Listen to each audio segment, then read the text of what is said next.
Okay. Sit in front of me.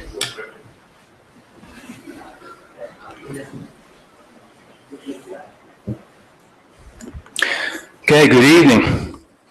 Welcome to the Council Rock School District's 2016 Community Budget Forum. My name is Robert Frazier, Superintendent of Schools, and whether you're here in person with us or watching at home on CRTV, thank you so much for joining us. Tonight, we are here to talk about our 2016-2017 budget, but more broadly than that, tonight will afford us a couple different opportunities. One of which will be to talk more broadly about the status of our overall school district budgeting. We'll take a look historically at budgeting in the Council Rock School District. We'll take a look at where we're at today. And we'll also take a look this evening from a forecasting standpoint, a projection standpoint, a bit at where we're headed. This evening, we'll also have a chance to engage with each other. So after our presentation, we'll have a chance for some Q&A. We'll let you know how to submit those questions, and after the presentation, we will be most happy to answer those questions that you might have. So as we enter into this evening, as you likely know, we came into this budget season with a $14 million deficit. So part of our plan this evening is to walk you through what our proposal is in terms of how to address that deficit. And anytime we talk about addressing a deficit like this, you talk about it both from the revenue side of things as well as the expenditure side of things. So we are looking at revenue enhancements and we are looking at expenditure reductions. Part of the revenue enhancements is that we are proposing a 2.4% tax increase. We will talk more specifically about that this evening. Sorry about that. And on the expenditure side, we are looking at in excess of $5 million in reductions, and we will talk very specifically about that here this evening.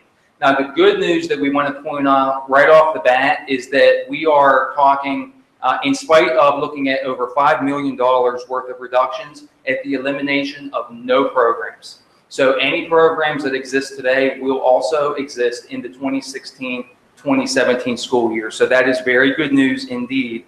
That said, there is still a lot of pain that does come with these reductions. They are not easy for us administratively to recommend, nor will they be easy for our Board of School Directors ultimately to adopt, which is scheduled for June 2nd, 2016. Our job ultimately as administrators and as employees of the school district is to serve as educational stewards for the children of our Council Rock community. Our job is also to act as stewards for the taxpayers of this Council Rock community when it comes to the fiscal resources. We take both of those responsibilities with utmost seriousness. We always have, we do now, and we will certainly as we go into the future. So we're here tonight to tell you a bit about our story, where we've been, where we are now, and again, a bit about where we are headed into the future, with a particular focus this evening on the 2016-2017 school year. And to tell that story, I would like to welcome to the podium and introduce to you our business administrator, Mr. Bob Reimer.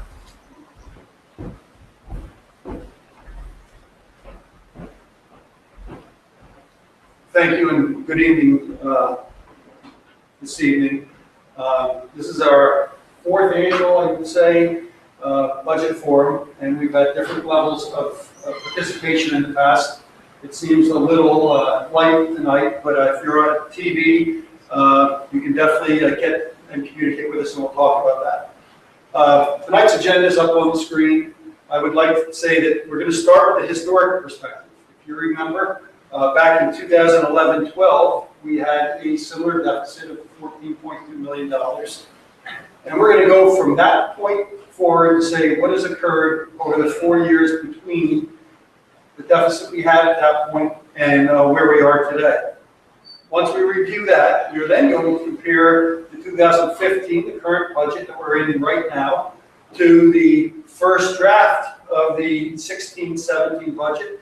That's the draft that showed a $14 million deficit. And then we're going to compare that against the preliminary budget that was adopted by the school board late in April. We're going to go over projections at that point, a 5-year projection to show you where we believe we are. We made assumptions, and based on those assumptions, it shows where we are predicting where it would be at the end of the 5 years. Then we were going to get into some real detail and explain the budget reductions that we have in the draft budget, or the preliminary budget, I apologize, and go over the specific changes. Finally, we have the real estate tax statistics and the state property reduction funds that we received. This is the first time this will be introduced for the 2016-17 year, but we have those numbers now. The last thing will be questions, and if you are not in the audience and you'd like to have, prepare a question, you can email that to budget@crsd.org. At the conclusion of our presentation, we will take a 5-minute recess to accumulate those questions and determine our responses to them, and we'll do the best we can with the information we have here. We may have to provide additional information later if it is information that we do not have in front of us. So as we move forward, here we go. And this is very similar to the Finance Committee meeting, this part of the presentation. So if people have been at the Finance Committee meeting, they'll say, oh, we remember these numbers.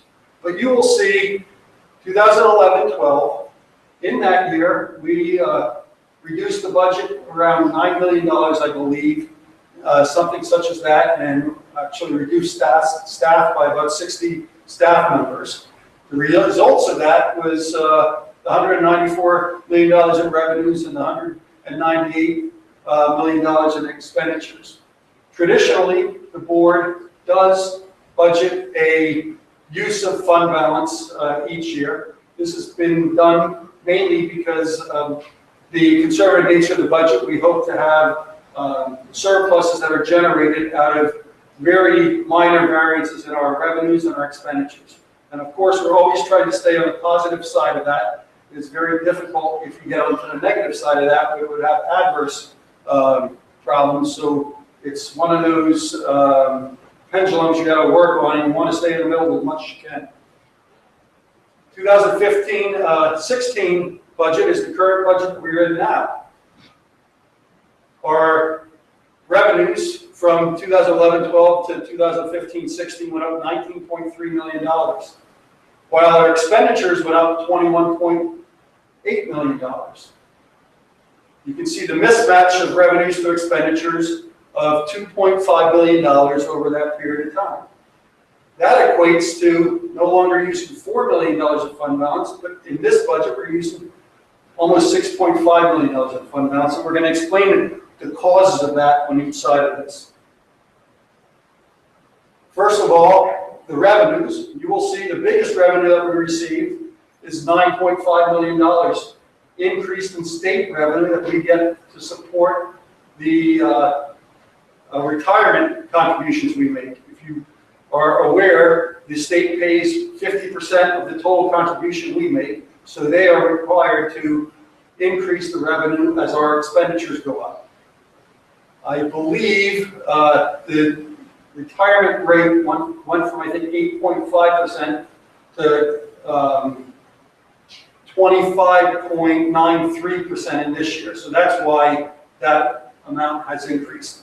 Additionally, our major source of revenue is real estate taxes, and our real estate taxes went up about $6.5 million over that 4-year period. Part of that is because we have increased the real estate millage rate modestly over that period of time, but additionally our assessed value has grown to some levels, so that also increases the revenue in that area. Another winner for us, I would say, is the economy turned, and we saw our budget increase by almost $3 million for our earned income tax. That is, in 4 years, a huge amount of money that has helped us, and that was a very positive point in the last 4-year period. Additionally, basic education went up somewhat because of the relative wealth of the school district. We don't expect that to grow. With the funding commission's report, it looks like we should be expecting close to even 1% going forward with that, but we'll go into that a little more at a different time. Real estate transfer tax, again, it was down at the bottom before that, but it has started to grow, and that has gone up by $400,000. And finally, in the year that we were in, the per capita tax was eliminated, and therefore revenue that supported from per capita taxes has been eliminated from the budget. So that is what the major areas of change in our revenue stream in this budget. Please understand that this presentation will be posted to the web and our website tomorrow, and some other additional information. So you can get this stuff tomorrow on our website. Appropriations, what's happened in appropriations? Look at retirement. Went from $9.1 million in contributions all the way up to $28 million in contributions. An $18.9 million increase in retirement contributions. And if you say anything, that's probably the story of the last 4 years, is what's going on with retirement. Healthcare has gone up over the last 4 years, and I am concerned that that number is going to continue to go up, and it is going to cause us some more budget issues as we move forward. This is something that I really want to point out, is the adjusted salaries and wages. If you look over a 4-year period, you had a $108 million budget, and that area of the budget only went up $600,000. That cannot continue with raises and everything else that goes on within the school district. So that is something that was a significant portion of the story over the last 4 years. Buildings and grounds has gone up $734,000. During the 11-12 budget year, there were significant cuts in buildings and grounds, and that is what has occurred. Debt service is going up. It went up $320,000. If you remember, in our plan, if you follow along, we have our financing plan where our to be able to fund the $110 million building project, we will be going up about $305,000 2 more years. And that is about $250,000, which is very reasonable for getting into a $110 million building project.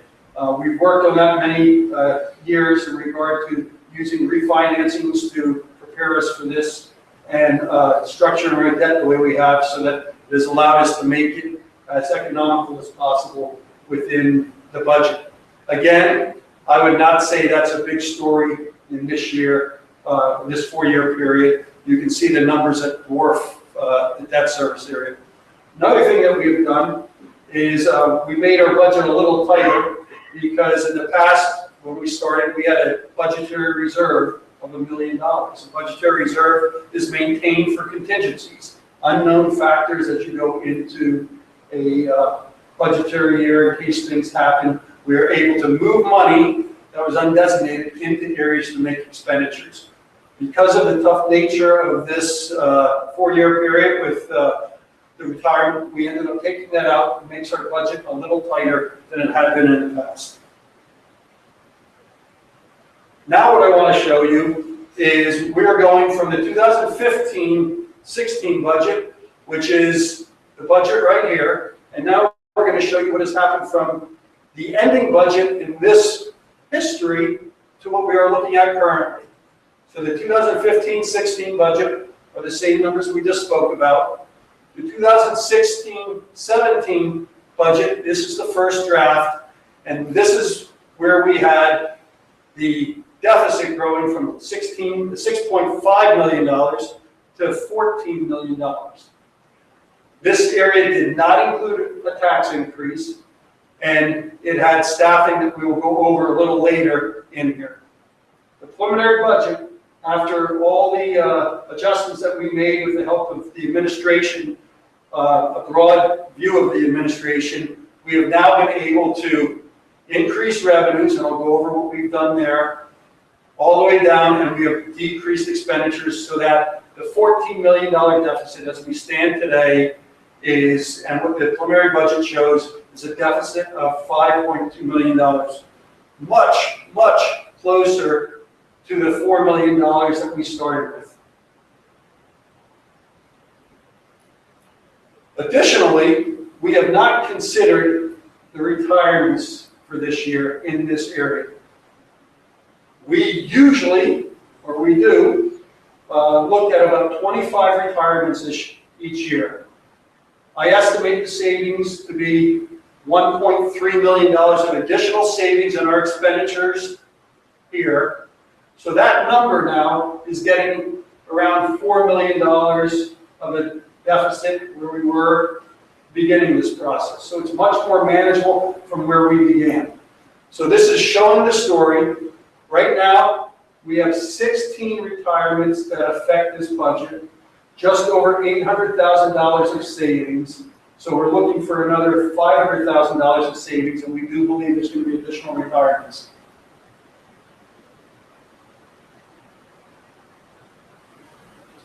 Now, we've talked about the history, where we came from, talked about the current budget, and now we're going to talk about the projections and what we have put together. This is a very summarized report that I have here. There is spreadsheets that I will have online tomorrow that you can look at with much more detail, that explains the assumptions being used and the more detailed explanation.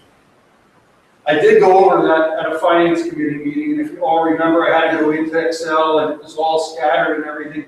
And we felt it would be better if I summarized it tonight just to give you the essence of it, but you can review it in much more detail on the web tomorrow. This is a scenario, and then this is also a scenario. Starts with the 16-17 budget. The first scenario is based on the preliminary budget. So you'll see the $121 million of revenues, $225 million of appropriations, and it shows the $3.9 million use of fund balance. In addition to the adjustments I showed on the previous page,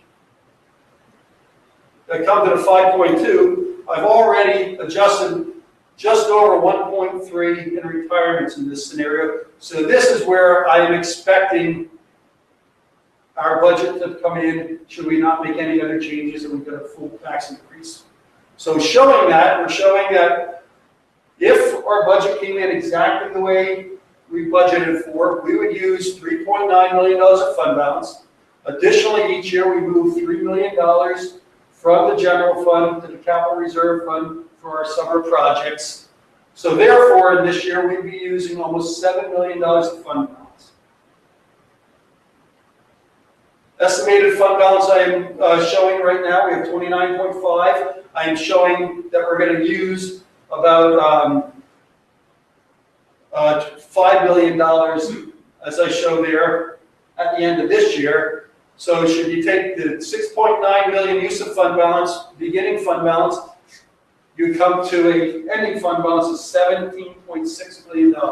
So I'm saying, should our budget come in perfectly, we would have an ending fund balance at the end of 2017 of about $17.6 million. This continues to move forward based on our assumptions that you should look at the detail in the actual analysis, and we're just moving the numbers forward based on that. You will see that this year, actually, the use of fund balance will go from 3.9 to 4.4 million dollars. So that means in the 17-18 budget, our revenues, our expenditures would go up a little higher than what our revenues are able to go up in that year. If we would continue to transfer money to the capital reserve, we would use $7.4 million of fund balance in that year. The beginning balance is that year's ending balance, so that we would go down to $10 million that year. The same scenario continues. If you will see up here, look at the way our use of fund balance goes from $4.4 million down to $1.4 million. And that is because we are putting in these projections now the savings that we achieve by closing a middle school. So in that year, our expenditures are not going up to the extent because we expect to close a middle school and achieve savings that year. So therefore, as you see, this year we use $7.4 million of fund balance. We only use $4.4 million of fund balance, and it continues to go on that we would have a fund balance of $5.7 million. 1920, our fund balance would go to $2.5 million, and 2021, $534,000. This is a scenario that we look at. In the past, you will say, well, Bob, you've always come in with revenues 1% higher than your budget, expenditures 1% below your budget. That's all good news for these numbers. So if you understand, I'm not telling you that's where our fund balance is going to be, but based on the projections, that's what we're saying. Hopefully, there's good news in every one of these budgets, and it never gets down that low. But it is showing a concern. Okay. Now, I want to show you a projection based on more limited adjustments or reductions in the budget. This was at a point of the year, actual numbers that were at a point of the year that we did not have the budget adjustments that we do now have. You'll see the numbers, the revenues came in a little higher, the expenditures came in a lot higher, and we would be now using $6.5 million of fund balance this year rather than 3.9. The process is the same as you go through the years, and you will see that if we did not deal with it this year, we might be much deeper at these end years into a deficit. That gave an indication to the administration and the Board of School Directors to say, guys, we need to look at the deeper cuts this year because these numbers don't look good out going forward. History has shown us back in 2002, 2003, I believe, where after we used fund balance, we were able to raise taxes over 12% one year, 8% the next year, 5% the next year. We are no longer able to tax out of a situation like this because of constraints that the Act 1 requires us to not be able to exceed the Act 1 index. Therefore, we need to be more cautious about how we use our fund balance in any year because we're going to be restricted to you to increase taxes maybe 2%, 2.4%. When we use fund balance too quickly, and that would occur, there's not going to be the board saying, oh, we're going to have to bite the bullet and increase taxes a lot. No, it's going to be, what are we cutting? And although these are dramatic cuts that you're going to see tonight, they all hurt. It could be much worse if we let this fester for years and years to come. So I believe this is very prudent that we address that this year. Please, if you're very interested in this, please review the actual detail of this in the projection models that will be online tomorrow. Okay. Now we're going back to the 2016-17 budget, and it's just a different way to look at it. 2015-16, this is where we are now. 1,374 employees are budgeted for. First draft showed 1,379.11 employees and the cost. Now with the preliminary budget and the adjustments, we have 1,337.4 employees, full-time equivalents, showing a reduction of staff by 40.71 members, and it shows the bargaining units and how it has been done. The variance is showing the variance between the first draft, the preliminary draft, and it's just getting you to understand where the cuts have been made and how they were made. I do want to point out healthcare. Healthcare is a concern of mine right now. I'm working with our benefit consultants at this point, looking at our second and third look. Our first look was through December of 2015. Our third look is going through March of 2016 with the experience that we have. I do believe that these numbers may have to be looked at again. I will be giving you an update on the 26th. The good news about this is on the revenue side. With everything that's been going on in Harrisburg, I'm going to give you an update of what revenues, state revenues we can receive this year. With the allocation, the way that it's being done by the legislature now, I think I can put more state revenue in our budget also. So that'll all come out on the 26th once I have more detail and everything, but I'll do a detailed explanation on that. Okay, the specific revenue changes from the first draft of the budget to the preliminary budget. Increased real estate taxes 2.4%, equivalent to $3.4 million. So that increased our budget. Real estate transfer tax is looking up. We are doing better than the previous year, so I'm increasing that another $150,000. Also, based on the way the governor wanted to distribute revenue to Council Rock and all the districts, I was assured that I could increase our basic ed subsidy by $88,000. That has now changed, and I believe that's going to go up because the state legislature's way of allocating the funds is more favorable to Council Rock than what the governor's allocation was. Now the decreases, this is the half the state contributes for our Social Security and for our retirement. Because we've cut our staffing and our salary numbers, as you will see here, and you will see that our Social Security, there compared to here, and our retirement line items have gone down. The revenue we receive from the state is also going to go down because they pay half of that. So since those numbers went down, our state revenue went down also. I hope you can understand that. And I think I am finished for the time being. I will be back just to talk about taxes and the gaming revenue. All right, thank you, Mr. Reinhardt.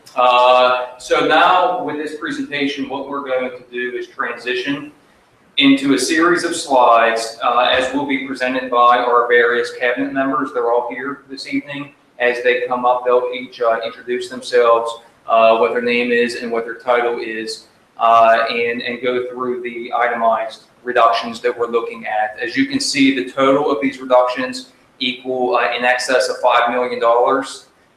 These reductions really reflect the work of our full administrative team. It's not just the cabinet, even though it's just the cabinet who's here this evening, but it's the entirety of our administrative team, as well as other employees. We received contributions from employees from throughout the school district, and they were very valuable contributions and well-received contributions, and we certainly appreciate those. Very importantly, priority has been placed throughout this process on teaching and learning while making these reductions, meaning to the maximum extent possible, we stay away from the classroom. We stay away from those personnel and experiences that will directly impact teaching and learning. The unfortunate piece about this is that when you're talking about a dollar value that's in excess of $5 million, you can't avoid that. Especially when 5 years previously, we were also looking at a $14 million deficit. So those two caveats have to be placed. But as you'll see, and as we start this presentation, you'll see that we have certainly attempted to stay away from teaching and learning to the maximum extent possible. And then additionally, district administration is working with our association leadership groups, both CREA and CRESPA, to make sure that impacting personnel, you're going to see a number of individual positions that are named, that are identified here this evening, as Mr. Reinhardt has already indicated. What we want to make sure of is that if there's an opportunity for that person, for those individuals to be placed somewhere else within the school district, that we take advantage of that opportunity. So that work has been going on. That work will continue to go on. That's important to us as a people-based enterprise, as a school district. And then lastly up there, you see that there are about $130,000 worth of budgetary reductions that we continue to work with both of our leadership groups we're not identifying here this evening, because there's a level of just cooperation and planning that needs to take place. And as we sit here this evening, we're still in midst of those processes. But we're certainly making good progress, And we enjoy a wonderful working relationship and partnership with both of those associations as they do with us. So those are the ones that won't be identified, and everything else that totals up to the $5+ million will indeed be identified here this evening. And so these are all categorized for us. You'll see that as we go through these various slides, and we'll start off with our central office programs.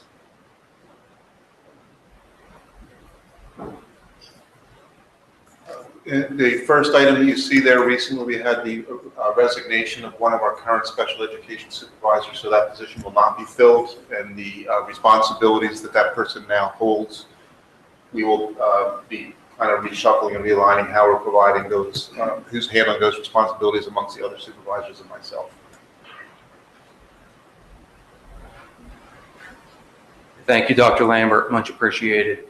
The second item up there you see is a realignment of our federal program responsibilities. This is an individual position that we have that covers federal programs, as well as a variety of other responsibilities. That really the impact of this will be reassignment of those responsibilities primarily to other administrative positions that we have within the school district. So whereas this particular person is a member of CREA at this time, so that's where you'll see the count come from. Really the impact is felt primarily at the administrative level in terms of impact. So this is Title I, Title II, Title III, and various other programs such as the LINKS program, supervisor of our English language learners, ELL program, and a host of other responsibilities that this particular person has within the school district. And then the last piece that's up there is simply my office account. We're reducing that by $9,500. The good Mr. Klein was good enough to set me up very well, set me up for success, and so we are able to make that reduction because of his good work. And now that I have a year in the office, we can certainly feel comfortable with making that reduction. Buildings and grounds.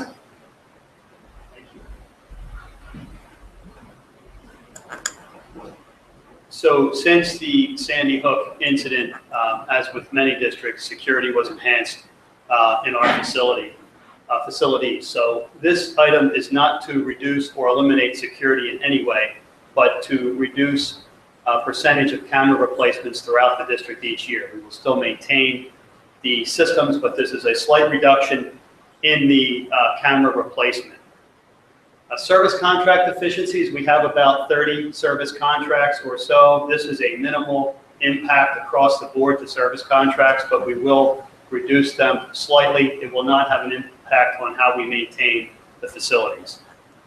Repairs and maintenance, we do have a budget that we maintain for all the facilities. This again is a slight reduction in the repairs and maintenance budget for our buildings, and when you break it down over the 15 schools, it is not nearly as painful as the numbers appear to be, but will have some impact, as we mentioned at the beginning of this presentation.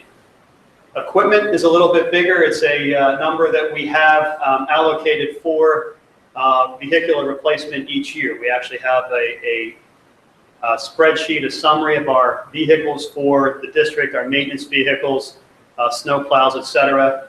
We have an annual replacement of those as we watch the mileage and the condition of those and the wear and tear over the year. So this is eliminating the replacement of one of those vehicles for next year. Maintenance supplies, again, a big number, but when you break it out over the 4 specialists that we have, HVAC, plumbing, electric, and carpenters, and divide that by those groups over the number of buildings that we maintain, while it's a big number, hopefully that impact will be minimal throughout the year, depending on what the needs of the buildings are. So we will monitor that closely. The last one and the big one is the elimination of the Aramark daytime staffing. So they're called day porters. Aramark employs folks here in the daytime and also in the evening. This would eliminate the Aramark custodial staff during the day, and those responsibilities would fall upon our current building mechanics to address those daily needs. So the details are being worked out, but that is the final budget consideration for buildings and grounds.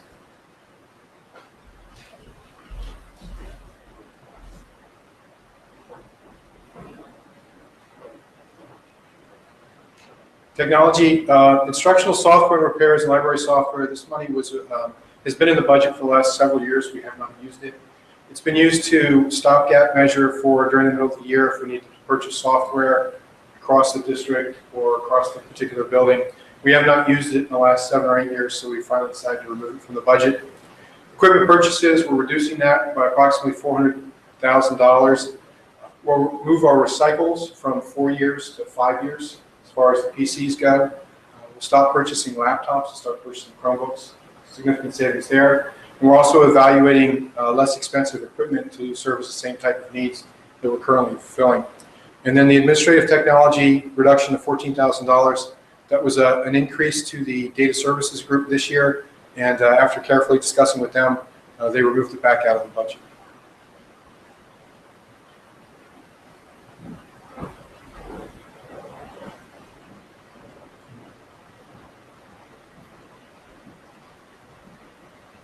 Good evening, Joe McClay, Director of Elementary Education.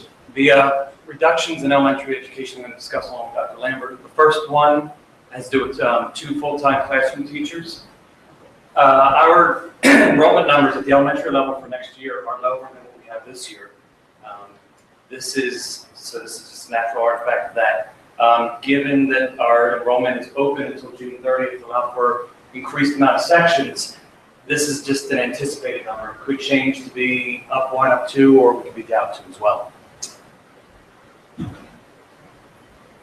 Our special education professional staff, we took a look at the numbers, the caseload numbers, meaning the number of students that the special education teachers are responsible for, partly because of the decline in enrollment over the past several years. You also have years where you have bubbles of kids moving through. Looking very carefully at those numbers, we felt that we could make those reductions at the elementary level without having a significant impact upon the services we're providing to the children. It will require some shuffling and realignment of how we're administering some of the programs, but the programs themselves will not be altered. And then you will see on this slide and the next 2 slides with middle school and high school, we took a look at our instructional assistants, K to 12. We looked at the numbers of where we were back to the 11, 12, the numbers that we looked at originally to where we are currently. There has been somewhat of an increase, some of that due to the addition of the Achieve program, but we felt that we could make a reduction of 1 assistant on average per building and still be able to maintain appropriate services for the kids. With our current agreement with CREA, the elementary librarians are increasing their weekly class schedule from 25 to 27 classes. That allows us to have the reduction of 1 elementary librarian, 1 full-time position. The STEM specialist position is also there. Our STEM specialist position has been pushing into classrooms this year, 5th grade classrooms with our Matter units, helping out also with our 5th and 6th grade humanities courses with the students there. In addition, has been fantastic in increasing participation in our UV the Chemist program, as well as really taking off some of the elementary science fairs as well. So this will be a void that we'll have with the reduction in this position. And the last one is a 7% reduction in billing allocations, which is simply a decrease in the funds that school administrators will have for purchasing supplies for schools.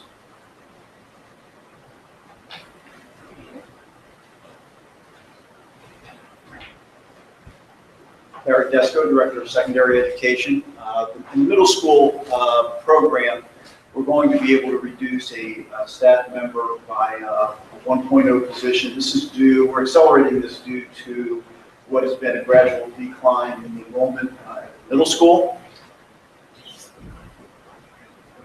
I guess I should say I'm Chuck Lambert, Director of Special Services for the school district. At the middle school for special education teachers, we have one of our specialized programs in one of the buildings where we have currently 2 teachers working with those youngsters because of some of the students moving up to the high school level, and just a realignment of how we're scheduling those children. We feel that we can manage that and provide appropriate services for the kids with one teacher. And again, you're seeing the special education instructional assistants, the reduction of, on average, 1 per building.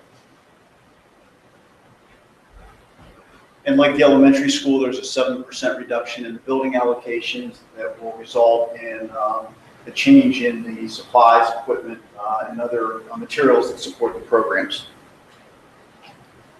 At the high school, through some scheduling efficiencies and through the selection process that the students had for course selections this year, between the two high schools, we will have a 2.1 reduction in staffing.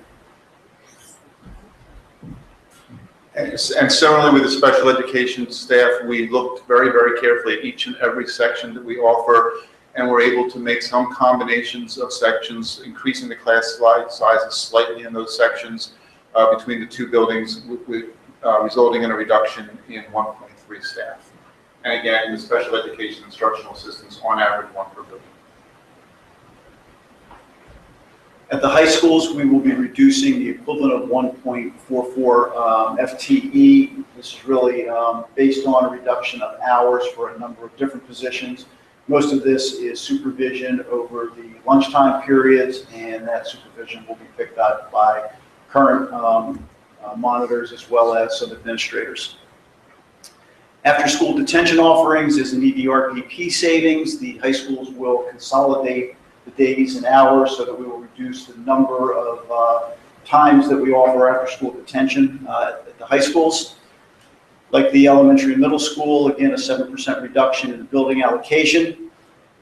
4 p.m. buses, that is a Tuesday, Thursday program at the high schools, Thursday only at the middle schools. The 4 p.m. buses primarily take care of students who remain after school for clinic, but also provides transportation home for students that stay active for some of the clubs and activities. Specific to this one, the administration and the board will continue to study this because of the impact that it will have on students and their participation after school. And then lastly, at the high school, transportation efficiencies to and from school. As many people realize, our high school buses don't run at full capacity, although we schedule them as such. We're going to increase the ridership on those buses, knowing that many of our high school students either drive to school or get driven to school, and as such, we will be able to change some of the routing and experience some efficiencies that will result in some savings.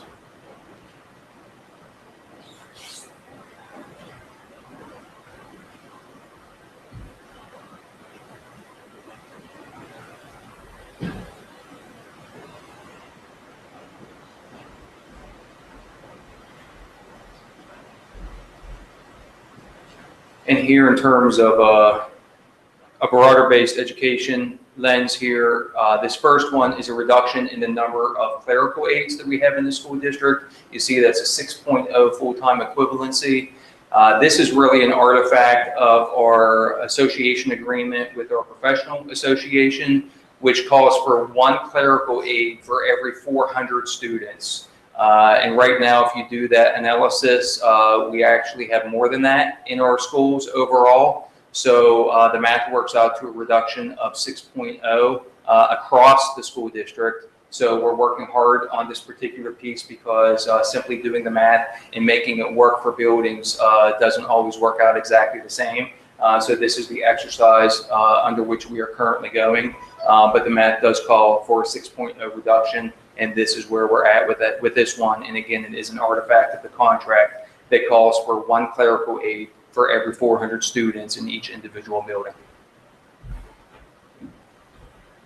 Special education contracted services. At the time that I was providing budget information back in November, December, we have a very large number of students this year moving into our programs for 18 to 21-year-old students. At the time, I budgeted for them to attend what we would call a tuition program outside of the district. Based on the numbers, we are proposing to ask the board to approve that our Achieve program, which is currently at 2 classes, would increase to 3 classes, and we can significantly reduce the cost over providing tuition-based programs for those students. The next line there, staff nurses will replace certified nurses. Just to clarify the language, we're required to have what are considered certified school nurses. in our schools. We also provide what we call staff nurses, that are nurses that are able to be a presence in the building when the certified nurse might rotate into a different building. There's a pay differential between those two. We have 2 of our certified school nurses retiring, and we will replace them with staff nurse positions. Those nurses are RNs, typically are PBE certified. It's just there's a pay differential for that position. And then finally, homebound instruction wage and benefit reductions. That's a tough one because we have no way of knowing what the need is going to be from year to year, but we looked historically at our data. We would have made that reduction regardless of the budget situation, because looking historically, we've been over budgeting by about $50,000 or $60,000 in that category, looking at the data for the past 5 years. I apologize, but the next three items should actually have a 1 next to it, as the music equipment, the math textbook, and the chemistry textbook. We're all planned for next year, but because we were able to find efficiencies this year, will be purchased this year. The music equipment was instruments such as pianos. The math textbook was our 8th grade Glencoe book, and the chemistry textbook was a high school book that was piloted this year as well. The collections reading program, excuse me, is planned for 6th grade. It's being piloted in 5 of the elementary schools. Journeys is an effective program, but we found that and it's a good thing, our 6th graders have needs, and their needs are for more rigor. The collections reading program was able to meet that need, help them adjust to the titles that they would see in middle school. And the final one, the new middle school fiction book collection, we haven't purchased these titles in about 20 years. And the hope was to close some of the thematic gaps and help the middle school students prepare for the rigors of high school. So that purchase would be postponed.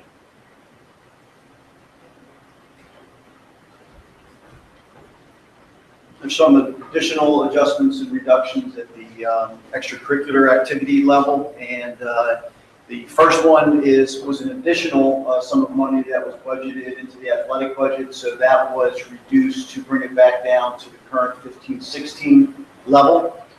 We were planning on replacing the North Band uniforms next year. Those uniforms are in desperate need of replacement. Last year we were able to purchase Council Rock South, and we were planning to do Council Rock North this year.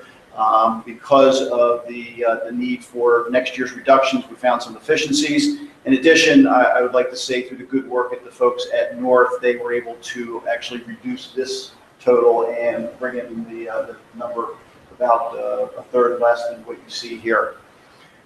Just like we did in the academic programs at the elementary, middle, and high school, we are reducing the athletic budget by the same 7%. And then lastly, we had an addition to the budget because of the construction at Newtown Middle School and the loss of all athletic fields. We needed secure transportation to get all of those student athletes next year to other places so that they could practice and play games.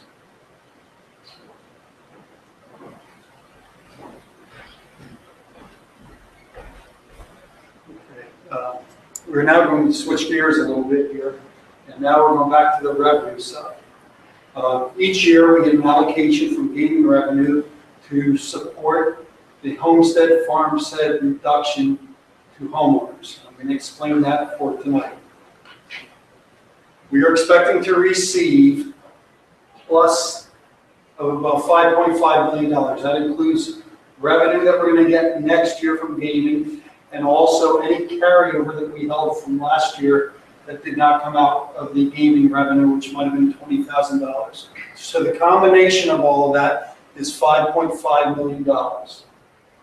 The county certifies to us the number of homesteads and the number of farmsteads in the district.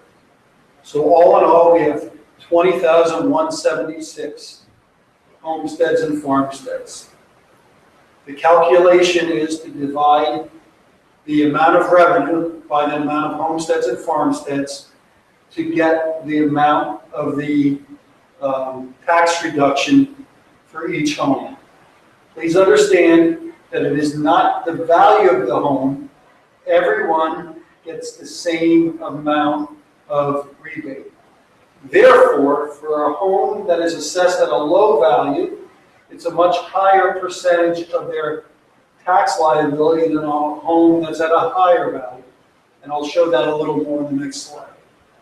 What I have done is each year it shows where we were and where we are in the future years. So last year, our credit was equal to $264.75.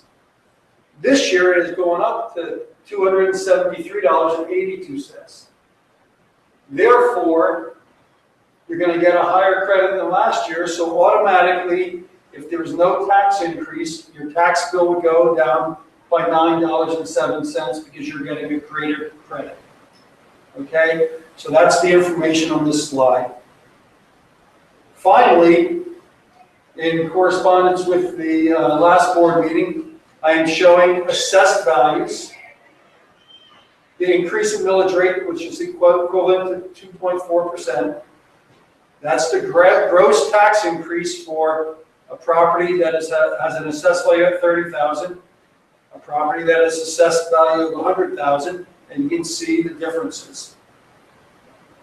I'm also now showing you that the automatic reduction, if you're a homestead or farmstead, of $9.07, so the gross tax increase would be $82.80 for a $30,000 assessed value home. Get a credit of $9.07, so your net tax increase would be $73.73. Likewise, $100,000, the gross tax increase would be $276.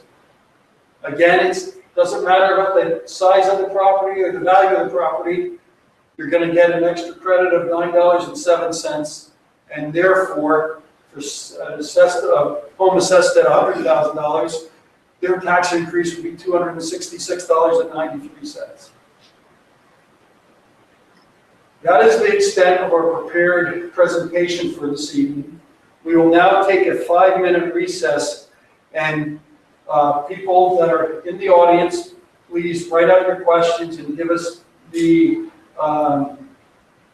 cards that we had given you with the questions on, and we will get them together. Also, if you're at home, you can email budget@crsb.org, and we will accumulate those questions and answer them also.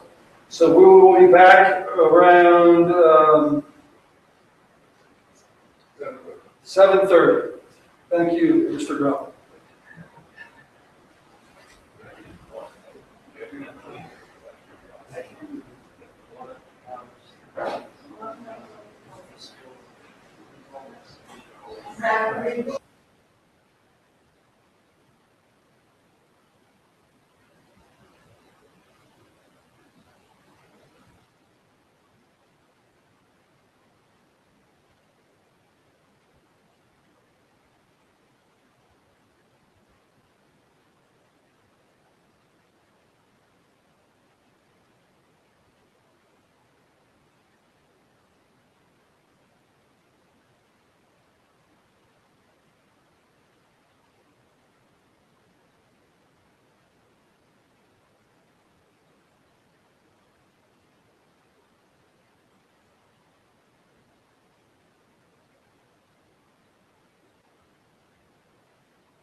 Okay, good evening, everyone. Once again, it is 7:30, actually 7:32, I do believe. So we will resume our meeting. Thank you for the questions that have been submitted in person. We have not received any questions via email, at least as of yet. So we are monitoring our inboxes. So if any of those come in as we answer these few questions that we have, we will certainly take a look and be more than happy to try to answer those. And in the meantime, we have, I think, 3 or 4 questions here, so we shall answer those at this time. Yes. I'm going to start, and the question I have is, please explain how building allocations are calculated by school level per pupil. Building allocations are by school level, and it really gives the principal the discretion on how they use the funds. Each year, we estimate the enrollment in every school, and we allocate monies for each school based on their estimated enrollment. For elementary schools, the elementary schools get $169 per student. The middle schools get $210 per student, and the high schools get $215 per student. We have reduced each of those per student cost by 7% this year, and that's what derived the savings. The next question is, explain what type of items are purchased with building allocation funds. As I said before, it's the discretionary spending within the building by the principal. That is anything from paper, gym supplies, gym equipment, any type of workbooks, textbooks, items like that. And it could be some instructional equipment also, smart boards and things like that. If it's not any major textbook adoption or anything like that, this is where the funds would come from. Our next question is, if there is a will of the board not to eliminate 4 p.m. buses, could there be a priority list of not eliminating items if revenues or expenditures come back greater than expected?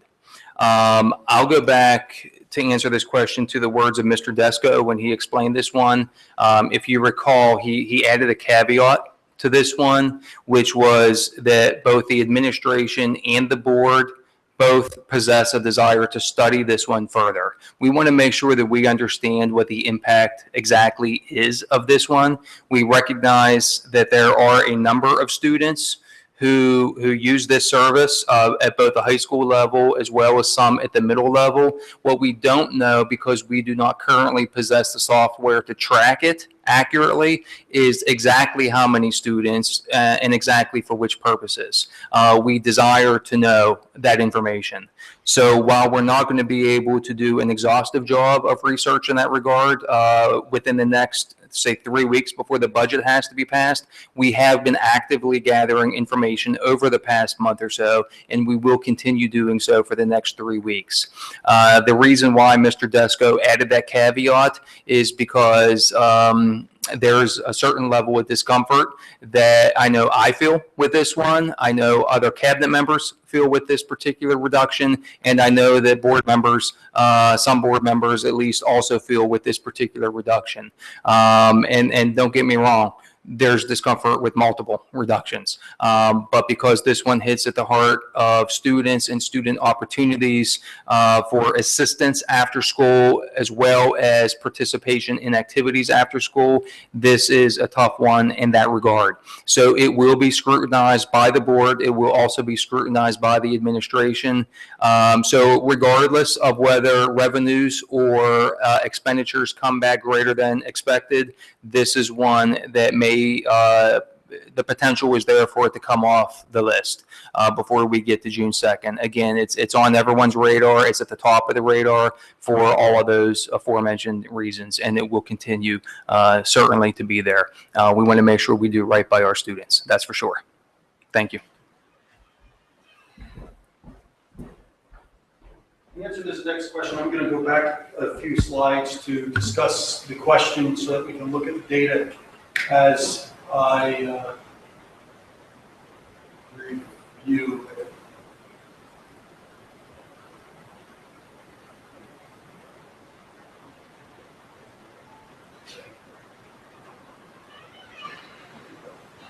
The question is, the 600,861 variance in adjusted salaries and wages from the 2011, 2012 to 2015-16 budget was even with the elimination of 60 staff members in 2011-12 budget reduction. What I want to point out here is this starting number was a starting number with the 60 already out. That is not prior to the 60 being out. That is after the 60 was out. So I will tell you, from this year to this year, we had a slight increase in staff during that year, actually, those years. And many of them, well, I think almost all of them were support positions that were increased in that period of time. So the staffing numbers actually increased from 2011-12 to 15-16 slightly, and they were support staff position. The question then goes on, with the reduction of another 40 staff members, what do you predict the variance will be in the next 4 budget years?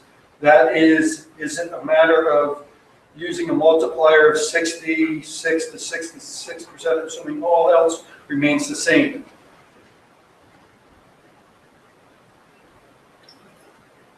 As I look here, these calculations show the projection I am using in the increases in salary each of those years. So what I would do is go to the detailed projection models I have there, and that'll show you the increases. Because I will tell you, this year, I believe salaries are going to increase about $1.5 million. This year, the year that we're actually going to close a middle school, the salaries aren't going to increase close to that amount. So it's a difference as we go. So based on this projection, I am looking at a static staffing model here. Other than 18-19, we do have some projections and specific numbers of reduction in staff in that year. But the premise that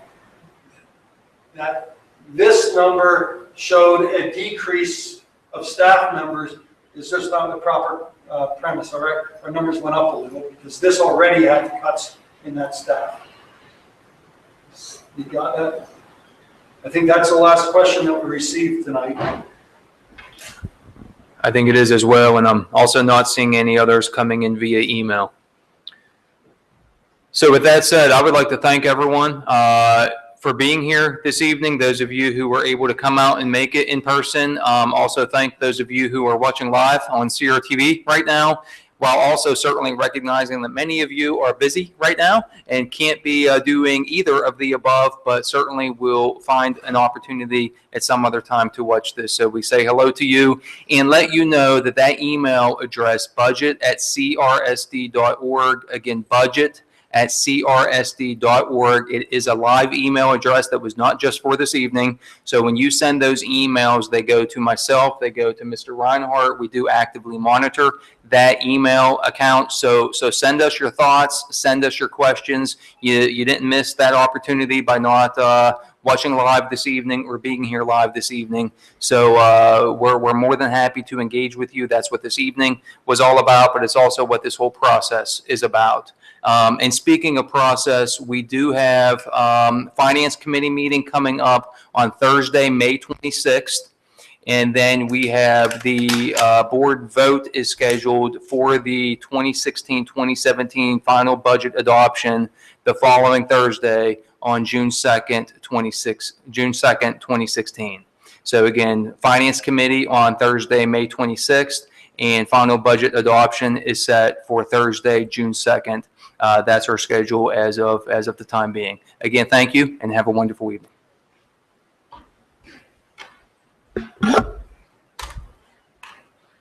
Are we all here?